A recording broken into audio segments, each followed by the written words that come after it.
Happiness through curiosity on the Ranveer Show. Welcome to TRS Clips. Each of the Purans, they tell the stories or they narrate the incidents that happened in one day of Brahma. So Brahma, we know, is a creator god, right? And Brahma has a lifespan of 100 years. Each of his years has about 360 days, and each of these days is known as a kalpa. So the different Purans, they actually narrate the stories of different kalpas of Brahma. So in some kalpa, it was Vishnu who was supreme. In some kalpa, it was Shiva who appeared first. So he's supreme. And in other kalpas, there were different deities who were the first to manifest, and therefore they were considered supreme. And the Purans talk about that particular deity in that particular day. And is it like his timeline is different from human timelines? Definitely. So where would we be in his 100 years? So in Brahma's 100 years, currently it's the 51st year going on. Okay. In Brahma's life, halfway through. But in human years, it's close to 155 trillion human years. Okay.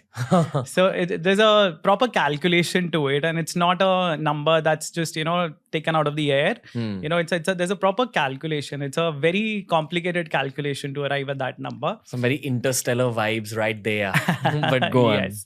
So that's where we are. And, the Devi Bhagavad Puran, the Devi Puran, there are Shakta Purans, that are focused on Devi. And that actually talk about Devi being the first form of God to appear.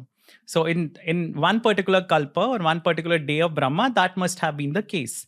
So Devi Puran actually says that Devi was there at the beginning. Shakti was there at the beginning. And then the Trimurti emerged from her. Trimurti is Vishnu, the Trinity. Mahesh, Yes. Brahma, Vishnu, Mahesh. And then the Trinity emerged from her. And when we say Devi was there at the beginning, what do we mean by that? Like, what's the visualization you're supposed to keep in your head? Was a woman there? Was it a feminine energy? Yes. So we see in Hinduism, when we talk about, we are very accustomed to seeing God in specific genders. But in Upanishads, when God is described, it's mentioned that you cannot contain God in these narrow definitions, right? The dualities. God is beyond all dualities, So it's very difficult to ascribe a gender to God. But for making things easier for us, God appears or God manifests in different forms to perform certain different functions. So when we talk about the Trimurti, the Trinity, Brahma, Vishnu, and Mahesh, and I think in one of the previous podcasts, I also mentioned about different forms of Lord Vishnu. So Vishnu, when we talk about is, if you go to the root of the word, Vishnu means, someone who's spread. Vishwa, we talk about the whole world, right? Vish is something that spreads inside your body. What is Vish? Poison. Okay. So Vishnu comes from that same root of spreading. And what is it that is spread in the entire universe? It's space, right? If you think of it logically, so Vishnu represents space.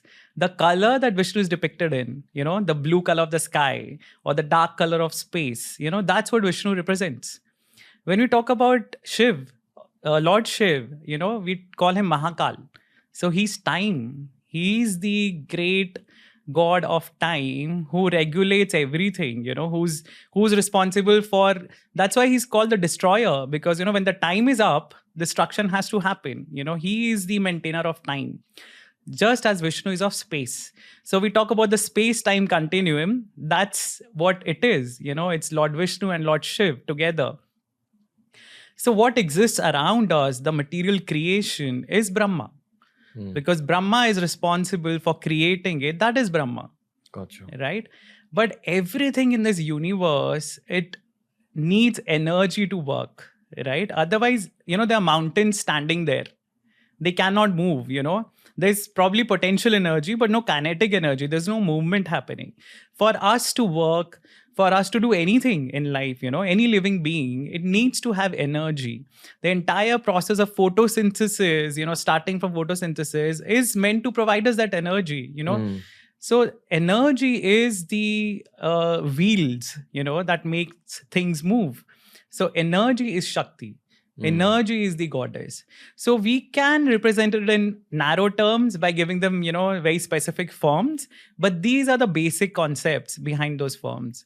And energy is urja. Energy is supposed to it's represented as a feminine form, but Purush and Prakriti, Shakti and the masculine form, they together combine to create this whole realm or this whole universe. Okay. Let's kind of have another parallel narrative for deeper understanding of this. Now, this is obviously ancient knowledge. And ancient knowledge was transferred across generations using stories and characters. They say the Sapta Rishis, which are the 7 great rishis of Hinduism, which are probably actual souls, but they're 7 great souls. They carry pure wisdom from God to human beings, and that's their role in the world. Right. Now, they couldn't pass on that knowledge just as it was to human beings because it's beyond human understanding. Yes. It's like the 5th dimension that they've shown in Interstellar. It's just beyond human understanding. Yes. So they capture all that information in the form of stories, Puranas, etc. And the rishis that we know of in our culture, who have existed in the subcontinent for thousands and thousands of years, lakhs of years probably, take the knowledge from the Saptarishis and actually pass it on in an easier fashion to human beings by writing these Puranas, etc. Yes. Now, how do you explain the space-time continuum, the space-time fabric, material creation, aspects like all forms of creativity actually being around you and then you just pulling it out of that intuitive net to make it creative creations? Right. Oh, let's probably call it Brahma, Mahesh, and Vishnu. Yes. Now, probably the rishis thought, how do we explain life? How do we explain energy?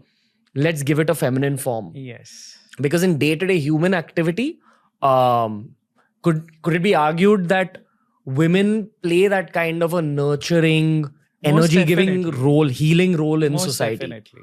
Women, it's very clear. Females of all species, they are responsible for continuity of civilization.